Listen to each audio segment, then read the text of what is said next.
I can see by the lively conversation at the break that I'm going to have to do a better job wrangling all of you for our next couple of panels. So for those of you on Zoom, thank you for waiting for us to reassemble. All right, so now we've moved past the data. Now we're into the even better stuff, the conversation, right? And as you know, we have three fantastic panels today. We begin with our first panel, how do we achieve a multiracial democracy in the US? Current opportunities and challenges. I'm going to introduce our moderator, who will then introduce our panel. So our moderator is Deborah Barfield Berry, who is a 2023 Newman Fellow at Harvard University and is a national correspondent for USA Today, where she focuses on voting rights, civil rights, and politics. Berry, an award-winning journalist, has spent most of her career in journalism in Washington, D.C., where she has covered Congress and national politics. She has also worked for Newsday, Knight Ridder, I thought so, thank you. Knight Ridder, News Service, the Providence Journal, the Times Herald Record, and the Star Democrat. Berry was part of a Newsday team that won a 1997 Pulitzer for coverage of the crash of TWA Flight 800. She won two 2023 National Association of Black Journalists Salute to Excellence Awards, and three 2021 NABJ Salute to Excellence Awards, including two for stories about the disproportionate impact of COVID-19 on communities of color, and one for her contribution to a special section about the late civil rights icon, Representative John Lewis. She was also part of a team that won several awards for USA Today's Project 1619, Searching for Answers, and was the lead reporter and creator of 7 Days of 1961, a multimedia civil rights project published in 2021. The Civil Rights Project won several awards, including a 2022 NABJ award, and Berry is vice president of the board for the Washington Press Club Foundation and a volunteer with the Washington Association of Black Journalists. Make sure that Urban High School, I think might be a little bit of a typo in there, but Urban High School Journalism Workshop. And she's also, I have to throw it in there, a native of Brooklyn, New York. There we go, we got it in. Thank you very much, and I'll let you all. Thank you for the introduction. Appreciate that. Good morning, everyone. Good morning. Good morning. We're in line for a very lively discussion about a very important topic. As y'all all know and well know, that the election is well underway. In fact, I just got off a plane last night from South Carolina, where I was looking at GOTV efforts and what is or isn't happening across the state there. A lot of attention on South Carolina this week, as I can imagine. But we have a group of panelists here who are doing the work, and they're going to talk about what they're doing on the ground. So I'll introduce you to them. So we have Tania Chavez. She's an immigrant from Veracruz, Mexico. She is the president and executive director for la Unión del Pueblo, Entero. Am I saying that right? Okay. And is in its political arm, LUPE, votes. Chavez was an undocumented immigrant for over 20 years, where she has led education equity opportunities for undocumented immigrant youth in the Rio Grande Valley. She has also stood up against the injustices of the borderlands by becoming one of the first people in the RGV to publicly speak about her immigration status and invite undocumented community members to organize in their communities. Since joining LUPE over a decade ago, she has been instrumental in building the sustainability and long-term vision for the organization. Thank you for joining us. Thank you. And then we have Jennifer Chow on my far left. Jennifer was born in downtown Los Angeles, Chinatown, and currently resides in Tempe, Arizona. It was her personal experience being born to and raised by Chinese immigrant parents that informs her interest in her work today. In her career, she has been involved in and worked with organizations focused on serving the Asian American, Native Hawaiian, and Pacific Islander communities and youth leadership for the past decade. Most recently, Jennifer was the founder and executive director for AZAANHPI for Equity and AZAANHPI Advocates. In the 2020 elections, the two organizations used a multi-pronged voter outreach approach that helped increase the population. voter turnout by 58% from 2016. As a mom of 2 young girls, she was motivated by her work to ensure that civil liberty and women's rights are preserved for the future of her daughters. Welcome. And then we have Matia Powell. She's born and raised in rural West Tennessee. Matia is a connector with a passion for service. Since the early 2000s, Matia has been incredibly active as both a political activist and a network facilitator and nonprofit executive. Her passion has made a big difference. It's been a perfect fit, she said, to become the first executive director for CivicTN, Tennessee. CivicTN is a state civic engagement table working to create a more accessible, inclusive, and representative democracy by amplifying the voices, leadership, and expertise of communities that have been historically experienced deliberate barriers to civic participation. She has served on numerous boards, including the Nashville Pride Festival, the Human Relations Commission Support Fund, and the Tennessee Equity Project. And she's spent, 11 years in education. Thank you. Working in the Metro Nashville Public Schools Communications Department, where she has led efforts to restructure both internal and external online communications, and is Vice President of Community Engagement at Alignment Nashville. So as you can see, we have a very impressive group of panelists that's going to talk about some really important issues. And we're going to start off with a general one for everyone. And that is that we all know that communities of color have long complained about barriers to voting, and they have fought long and hard to protect voting rights, which they're still fighting to do. Why does it matter that they are part of the electorate? Let's start there. Tania. I think communities of color are hungry for change at this moment. Our right to choose was just stripping away. Kids are being drowned and dumped to be killed in the Rio Grande. And so I think that it's so important that representation takes place, especially in communities like mine, where we're over 95% Latino. We are an electorate of color. We are an electorate who might not all be citizens, but nonetheless, we are partaking as citizens of this nation. We might not be US citizens, but we're still asking our friends, brothers and sisters, employers to turn out and vote for us who are not able to vote. And so that is the makeup of our community. It's so important that the rights of those who do not yet have the right to vote are represented through those who have the right to do so, to those who take for granted their ability to turn out to the polls. And so I do think that many of the representation that is needed is through the people who is ineligible to vote. And that many of you here had the opportunity to represent those. And many of you here, your civil rights are being taken away. So what are you doing to turn out to the polls? Matia? Yeah, and I always think that history is a good lesson for, when I was thinking about this question, I was thinking about history, and I think about the history of this nation, and some of the worst atrocities in this nation has happened when communities were denied access to the ballot box. I just think about my existence was, and my whole humanity, didn't exist at some point in this nation. And the way that we have seen access to civil rights and economic power was when we've seen access to democracy expand, right? We've seen us pass civil rights legislation when we had access to democracy. We've seen economic power be more equitably distributed. We got a long way to go, but more equitably distributed when we've had, really access to democracy. So this isn't really just about, our power or, leaders or individuals. Really, this is about, how are we, developing, and how are we, how are resources and economic power really being distributed across this nation? Like, I think our whole existence to thrive in this nation depends on how much access we have to the power of this country.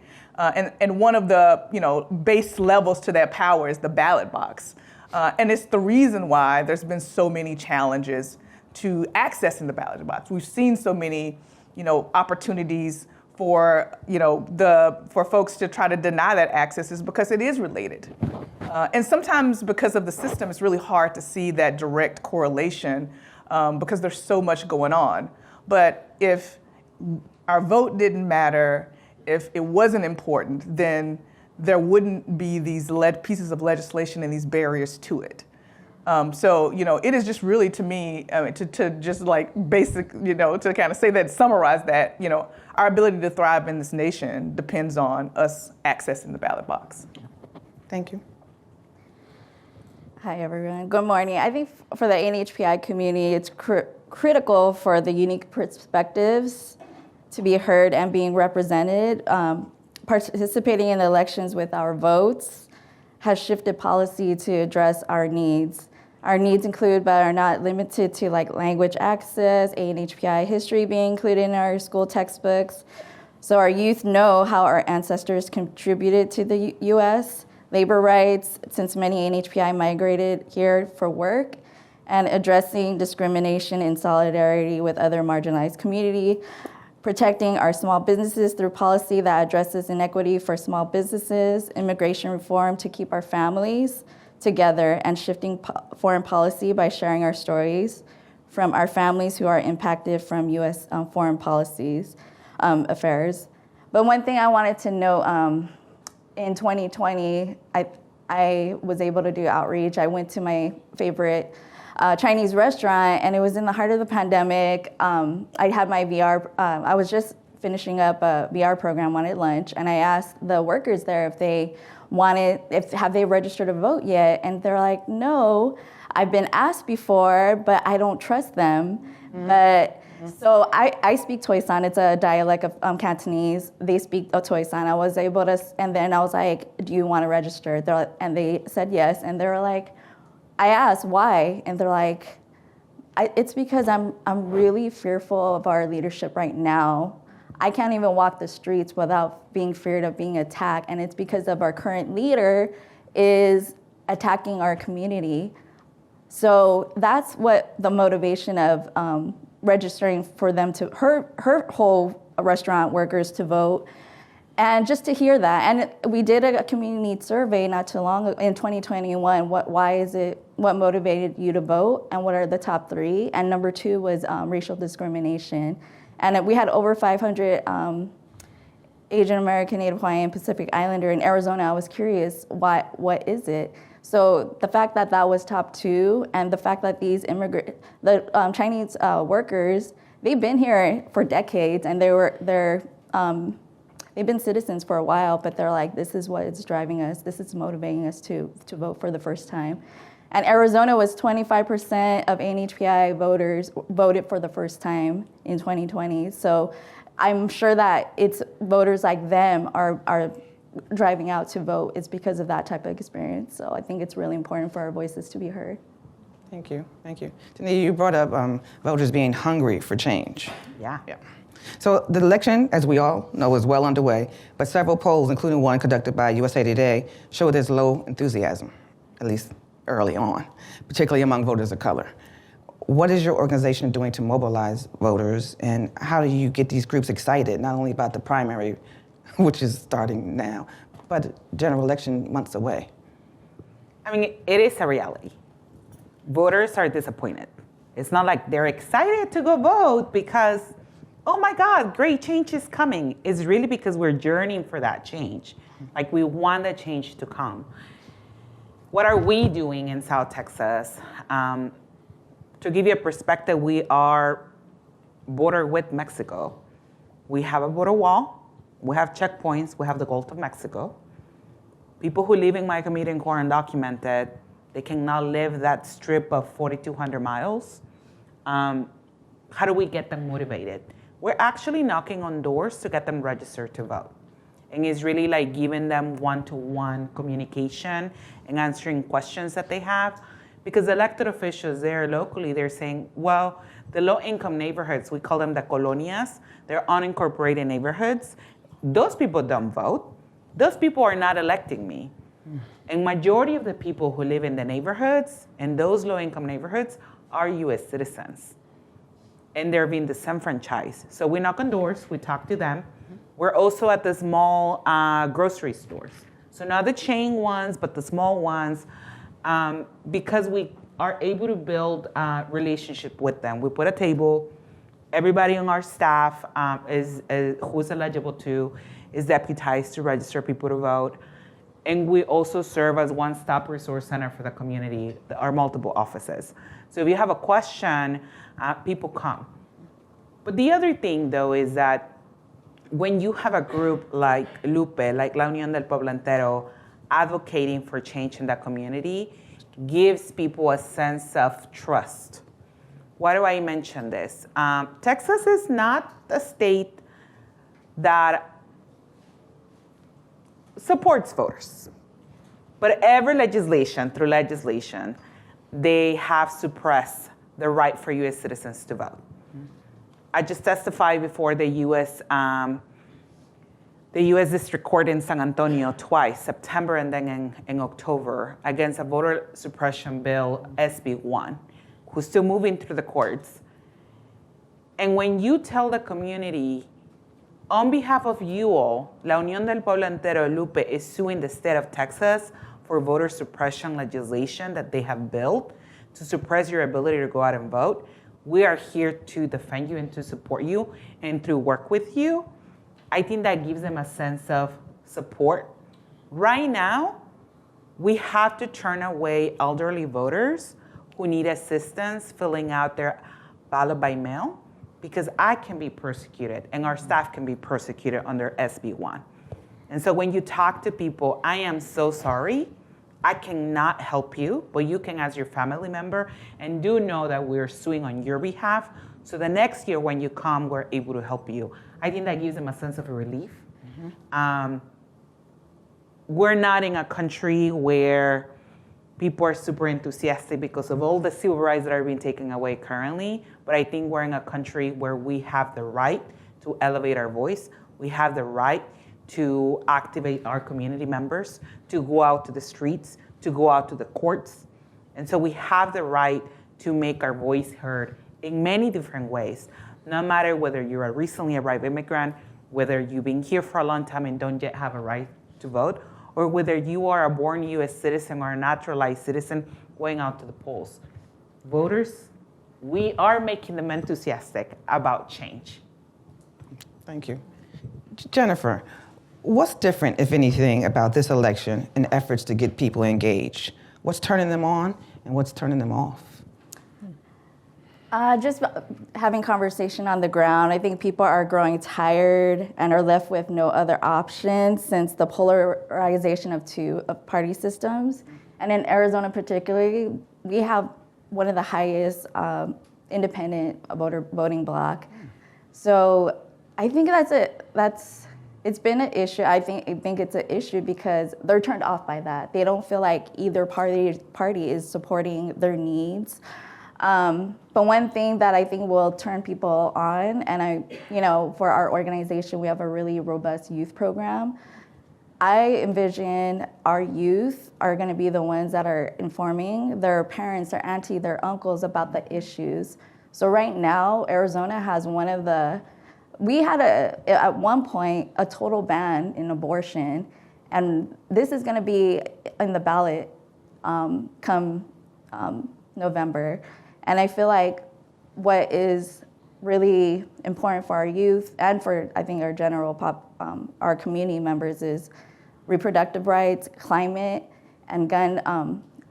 This is a thing. The national polls have showed that gun violence is a concerning thing as well. And that's the same thing in Arizona. So really informing our youth about these topics, having them inform their aunties and uncles, because if we were to say like, hey, let's talk about the top-down ballot, like vote that way, they're turned off. They're not gonna go, okay, let's do congressional, let's vote congressional and federal races. It's really the down-up approach, that's what's gonna turn out our voters. So school board races, House and Senate races, in the state ledge, like I really feel like those are the things that are gonna really turn out our voters and really galvanizing our youth to ensure that they get out to vote, inform their aunties and uncles, because like the way I motivated my aunties, uncles, and grandparents and all that is telling them that they have to register to vote. This is why it's important. And till this day, my 98-year-old grandma goes to the ballot. When comes voting, they do go out to vote because I made it a ritual for them to vote. And this is something that I'm trying to instill with our youth and our community is like, you need to make this a ritual to get out the vote so they are able to be well informed. This impacts them. I think it's really important to say, like, you know, the reason why you vote is that these policies are going to impact you.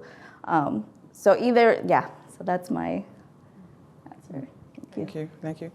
Matia, you just brought up one of several measures that advocates will argue are suppressed or aim to suppress votes. Mm-hmm. What worries you most about the increasing number, we think we can say increasing number, of measures that some argue, you guys, limit access to voting, and how has it impacted your community?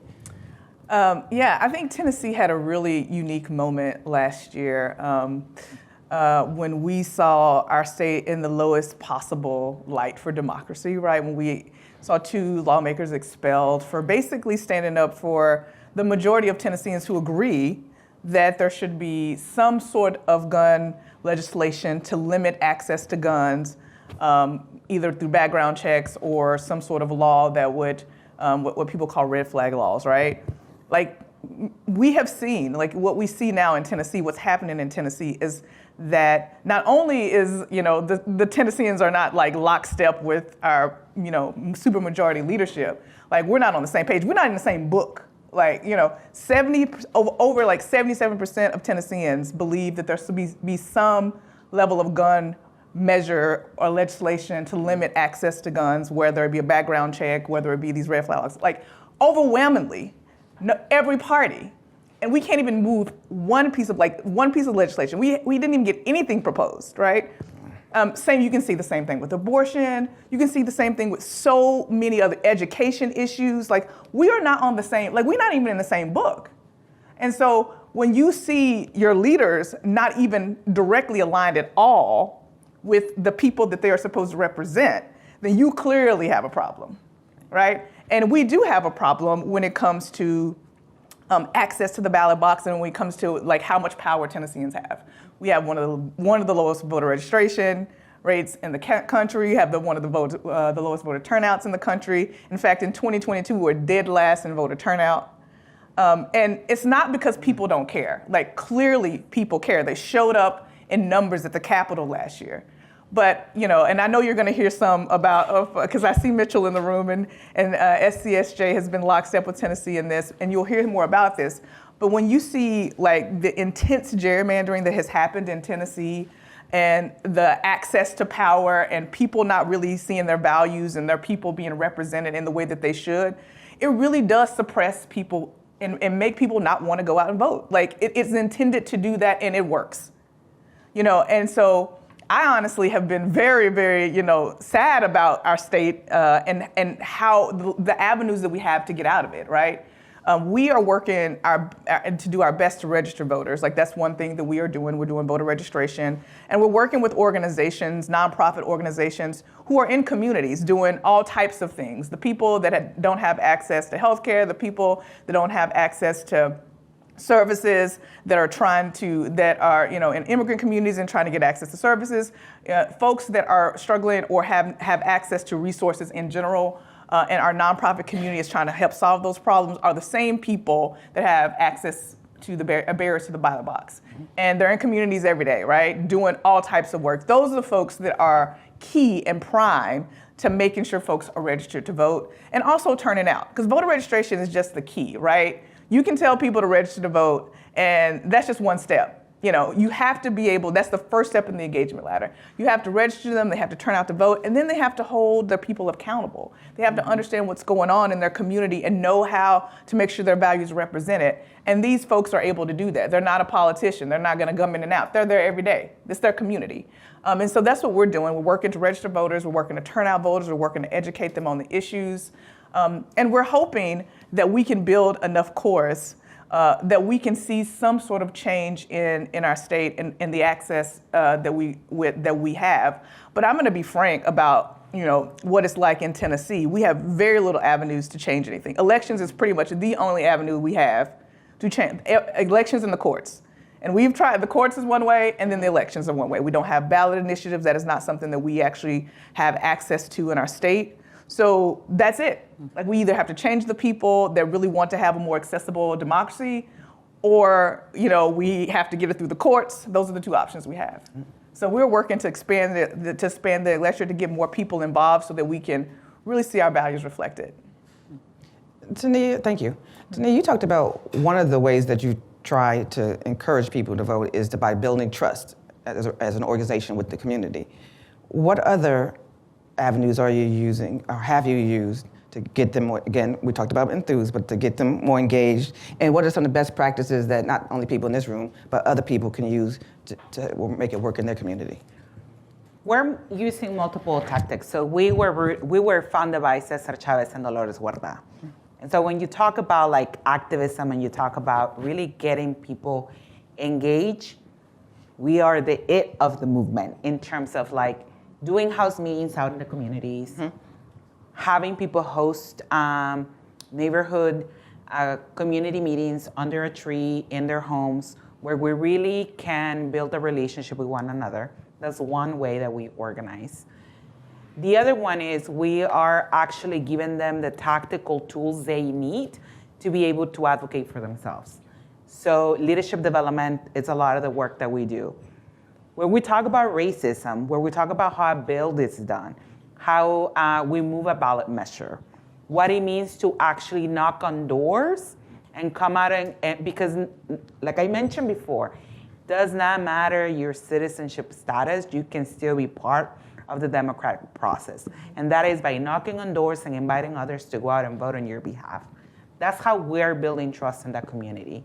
Now, we're also inviting them to sit with us and to actually, for them to schedule the meetings with the members of Congress. We don't like to speak for them. We want them to be able to be the ones who are their own advocates.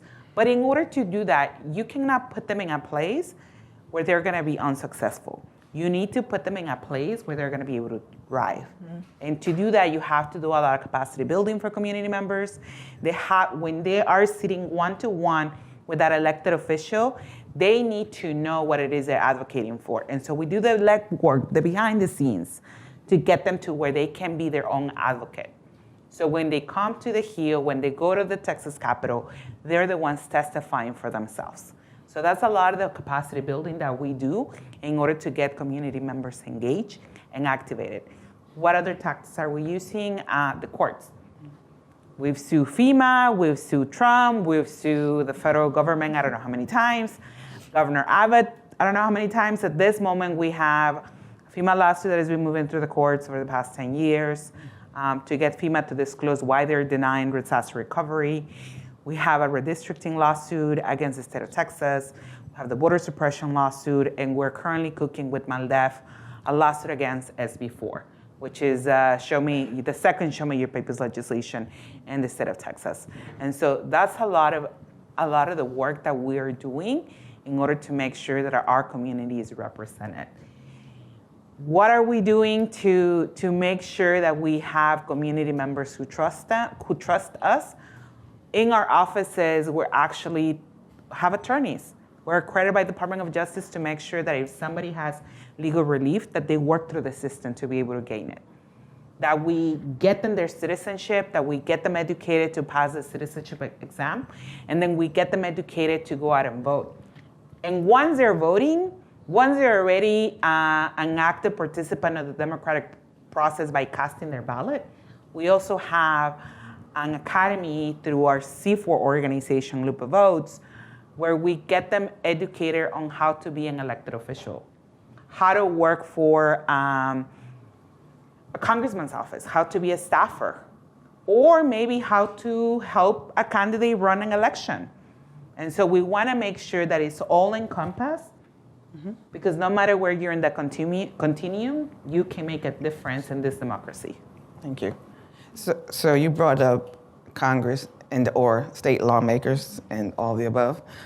What challenges, Jennifer, what more can Congress, local lawmakers, and advocates do to improve access to voting, whether that's one of the steps? And is there a possibility of collaboration? And what would that look like? Yeah, so our organization mobilized folks to support Representative Ayanna Presley's Inclusive Democracy Act last year, which makes it legal for people with criminal records to vote in federal elections. It was a step towards ending a felony disenfranchisement, which disproportionately impact BIPOC communities.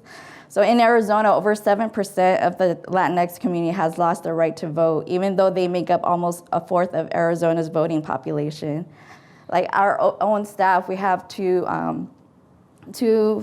staff members who are formerly incarcerated women who really advocated for me to work on rights restoration. So we have a program to ensure that they're in the process right now of getting their rights restored, but they were like, the more that they talk to community members, they're like, they don't even know that they could get their rights restored. So right now we're setting up a legal clinic to do rights restoration. We have two amazing women who are formerly incarcerated leading this effort. So I'm really proud about that work. We recently just launched our We Imagine Safety program, and Own Your Right to Vote is what they called it, is what we're trying to do to ensure that they are able to register to vote and get out the vote. So one thing that Congress needs to work together to end felony disenfranchisement and fix the loopholes in the 13th and 14th Amendments so it can be one less tool for voter suppression. Congress also needs to work closely with naturalized citizens who face different barriers to voting. In Arizona, we are seeing policy that require more proof of citizenship for those who are naturalized, which we are currently fighting against right now as we speak. We also need more resources for in-language access or a protected right to vote by mail, since many LEP citizens get translated assistance at home by their family members. Thank you. Matia, what challenges do policymakers and advocates face when trying to address barriers to voting? Well, I want to kind of piggyback off of some of the things. Solve the problem. Yeah, that's right. Yes, solve the problem. And just to go back, like I said, to a state like Tennessee, I think right now what you see is across the country, no matter where you live, like all of the access is different, right? And how you access democracy is different. The power that you have is different, and even how you change that, how you make it better is different, right? We really do, need some sort of national legislation to really help, even and level the playing field. But just for instance, one thing that I think there was at least some bright light or some opportunity we felt like in Tennessee was around voter restoration. There seemed to be some consensus that our laws are very convoluted. It is, it depends on when you had a felony, what it was, what year it was. Like there's just so many different laws around it that the individual really would have to have an attorney to get their rights restored. There seemed to be some consensus around that, right? And there was a lot of work around it. People felt confident and felt good that we might get to some sort of resolution. In Tennessee, and I meant to look up the statistic before I came up here, but look it up in case I'm wrong. I think it's 1 in 4 Black voters are disenfranchised because of felony disenfranchisement. ProPublica did an article about it. And so, that is something that is critical in our state.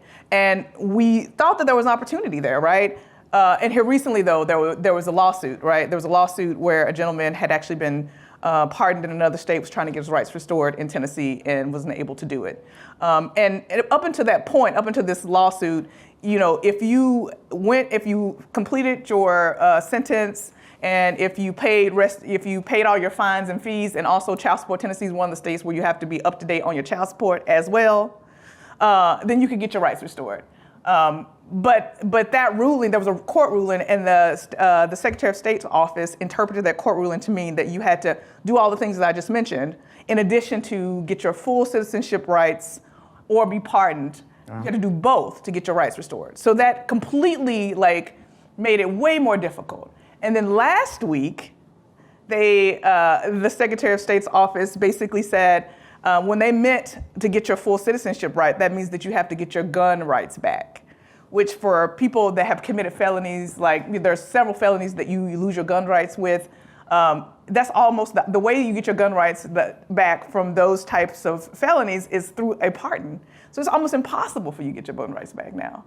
And this is why I'm it's really hard for us as we see opportunities and we think we're moving a couple steps up, then we see we're moving 10 steps back, right? There are people out there that, and we have folks that are fighting for, same-day voter registration, they're fighting for polling places on college campuses, things that seem real, basic.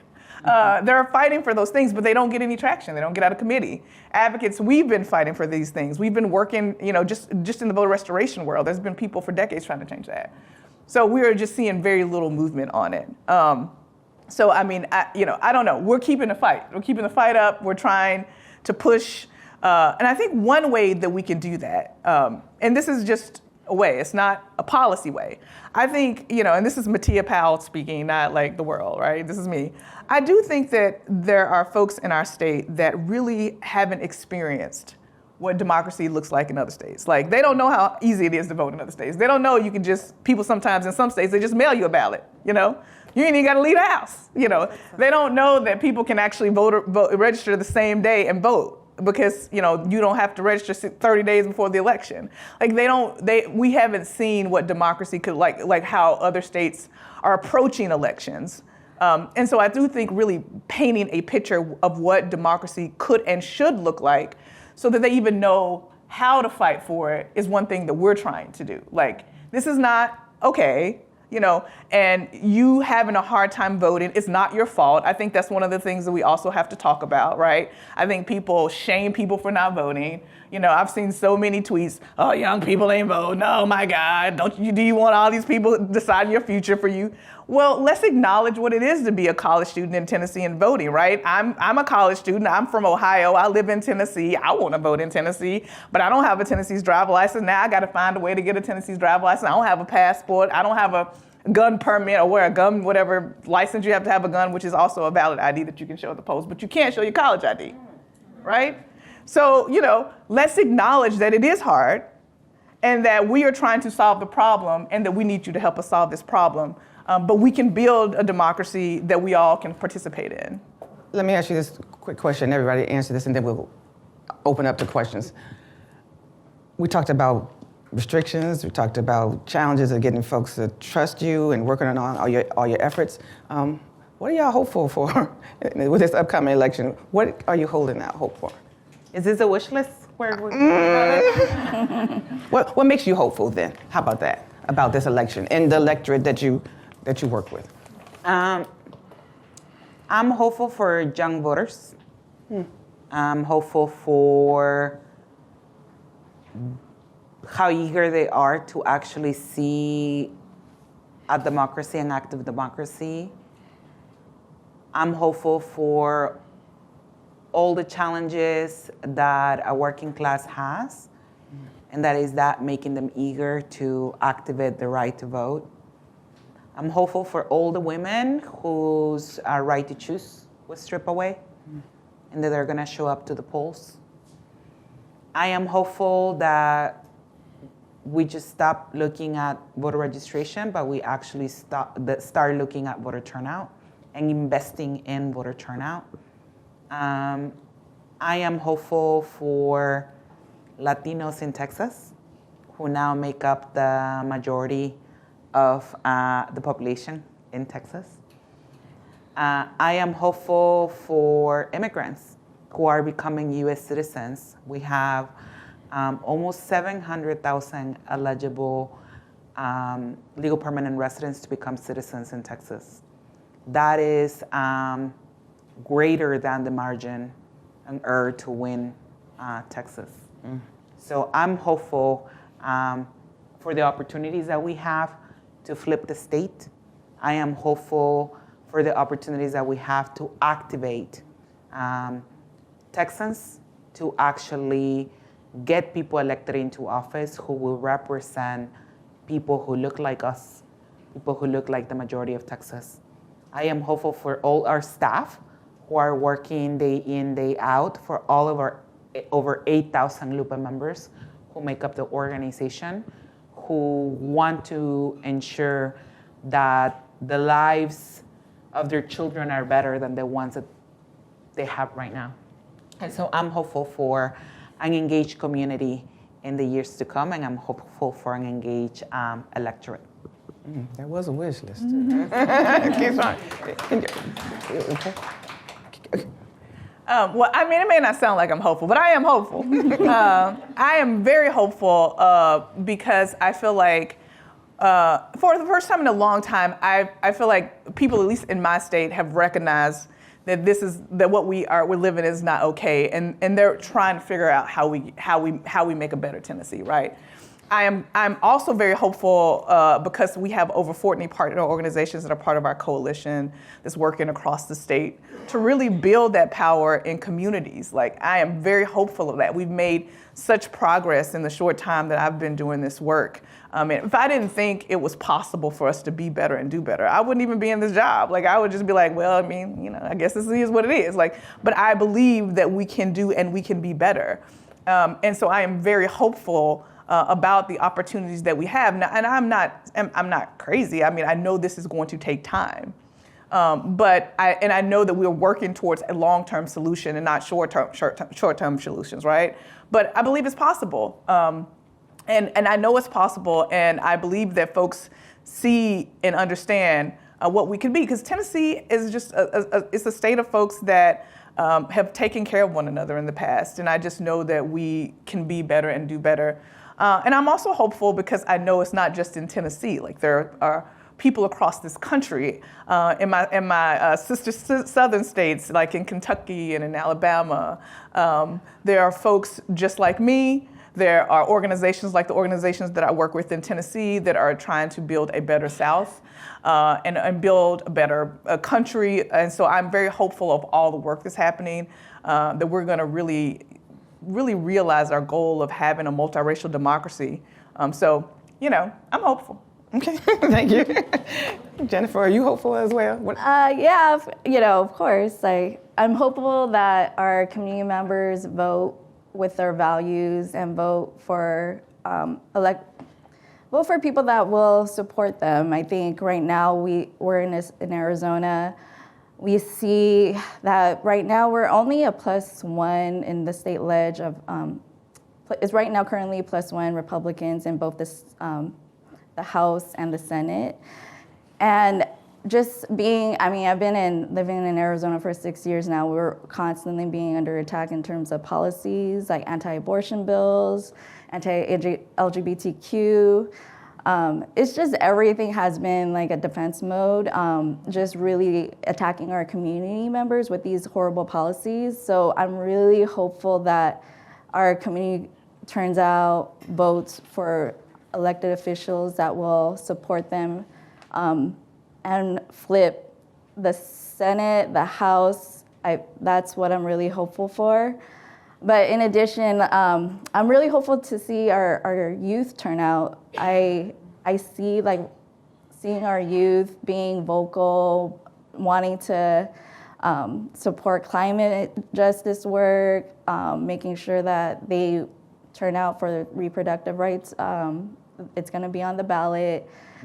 I'm just really hopeful these things that we're able to protect our rights. It's just there's so much on the line right now, but I'm really hopeful that I just want to flip the state. That's my priority as an org. But yeah, I think it'll be. I'm hopeful, but it's always a little nerve-wracking when come election time. So Yeah. I vouch for that. Any questions from the audience? I'm curious about your experience and maybe advice in the kind of moving between now and the general election when it comes to mobilizing voters and especially the youth vote. How are you balancing the conversation about what's going on in Gaza and Israel and the U.S. involvement with domestic issues? Because I think that right now, especially in the Democratic Party, there's a tear that's happening and the focus on domestic issues is getting lost. I think specifically with the youth vote, like despite us like genuinely caring about things like abortion and restrictive gun laws, voter suppression laws, things like that. So just advice and how do you navigate that? That's a very real question for us. On our C4 arm, we launched Michelle Vallejo for Congress last election. And she's not taking a stand on Gaza. And so as we're considering endorsements, this is something that has come up. So believe it or not, I'm a senior elder of our staffers. And I have a bunch of millennials and young millennials on staff. So I'm like the senior citizen in the organization. Same. So the question of like, Michelle not taking a stand is something that has surfaced through our young staff because of Gaza, right? And so what we've engaged in dialogue. We've opened opportunities for community members to really like learn and understand what's happening in Gaza. Because I don't think we can tell them, but we've actually engaged with people who are currently in Gaza and done Facebook Lives and then other engagement process, where they get to hear from people who are in Gaza. And then they get to hear about the comparisons of what's happening at the border, at our US-Mexico border. And I might not agree with how a lot of politicians are staying silent, but what I tell our staff is, what is the alternative? Another 2 years of an elected official who is going to trash our rights? Because that is the alternative. So are you willing to take a leap of faith on somebody that may be silent on this issue, but is likely going to win or stand by with you on other policies to defend our community? Or are you just not gonna take action?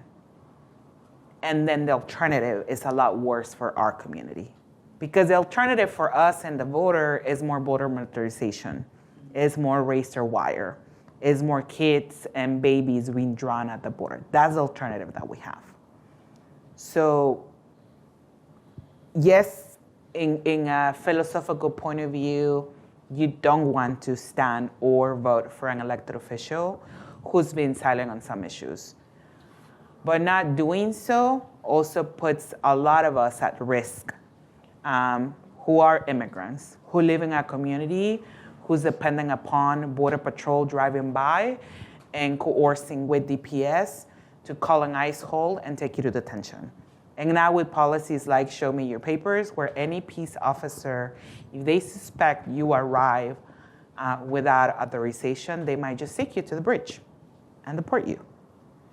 So the alternative of what we have is a lot worse. And I think that's how we're talking to young voters about it. It's at this point is the lesser of two evils. And the request to repeat the question. Sorry. I think the question was, how are we engaging voters or how are we engaging young youth when some elected officials are staying silent with the situation around Gaza? And so how are we activating them to actually turn out to the polls?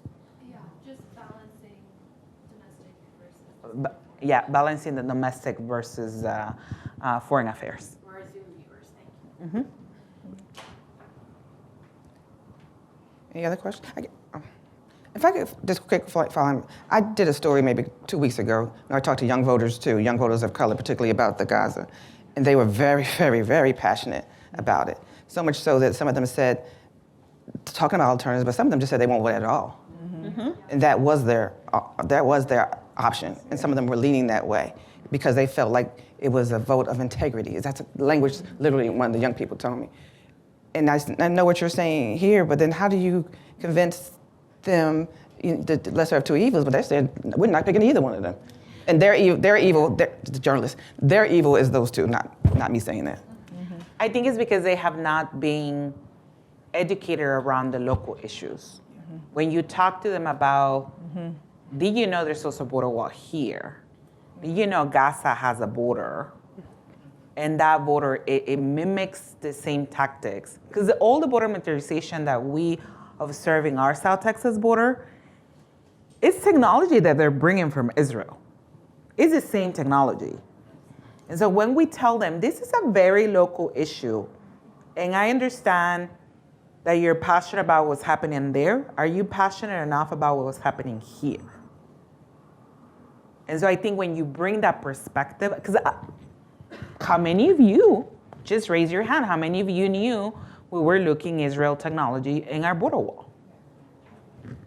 How many of you are in tune with the border issues happening in South Texas or anywhere else in the US-Mexico border? So I think it's about educating young voters about the realities of our local immigration laws. You had a question? Yeah, there was an article in the New York Times just this morning about young voters. I know you guys deal with a lot of young voters, that they're anxious about their future. There's mental health issues, and this leads to them being disillusioned with politicians, and sort of related to the first question, maybe not even voting. So this is sort of a new issue, I think, over the last 10 years, mental health issues among youth.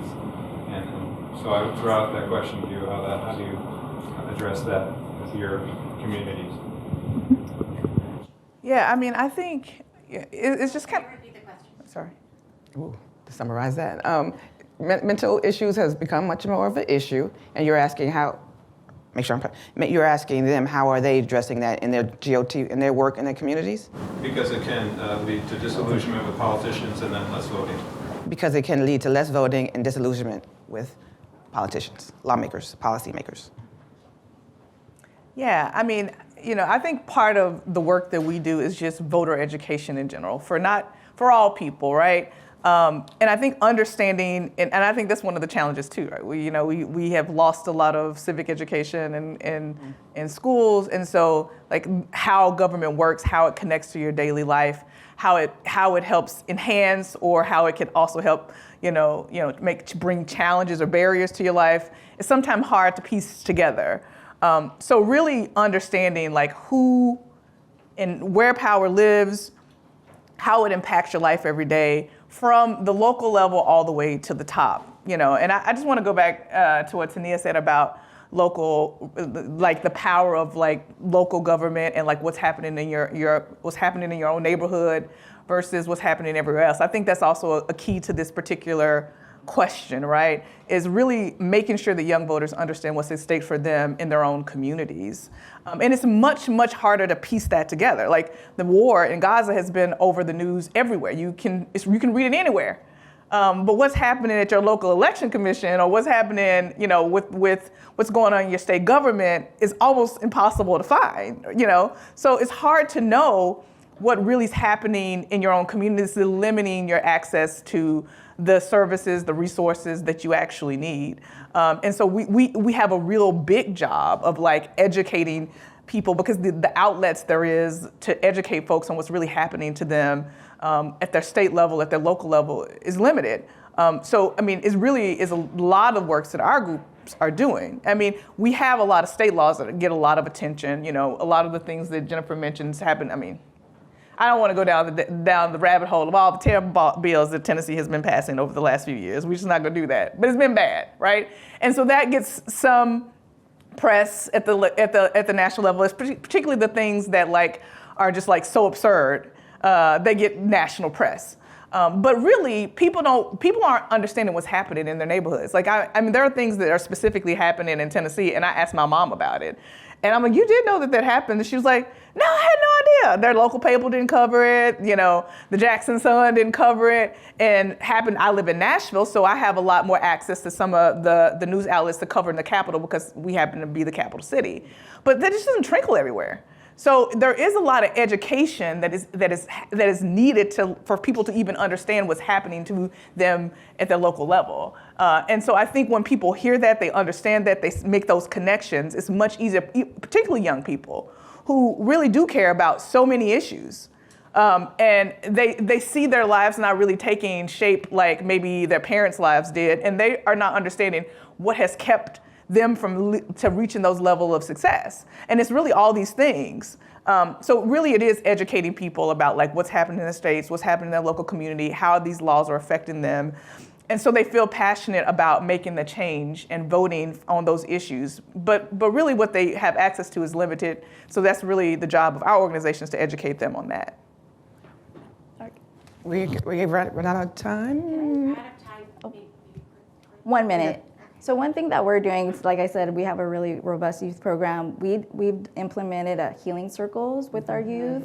So we have student groups called Arizona Asian American Native Hawaiian Pacific. And our Students for Equity, they're in 8 campuses right now. So we done train the trainer with these healing circles, and we've done several on climate specifically because a lot of our youth have climate anxiety. So we've done that at U of A, ASU, within our org. And I feel like things like that, because this is real mental health, like even our youth have said that this is an issue for them. So we've incorporated healing circles. It's been working really well because I feel like it kind of rejuvenates them to do education within their peers and making sure that they get out the vote. But I think the healing circles does, because it's an open space, it's a safe space, and for them to be able to openly address like how they're feeling, the anxiety and all that, I've heard wonderful things that came out of this. So healing circles is something that we're trying to do to incorporate that issue. So thank you, ladies, very much for sharing what you're doing on the ground. We look forward to seeing what's happening in this next year and the year after that. Thank you so much. Thank you. Thank you. Thank you. Appreciate you.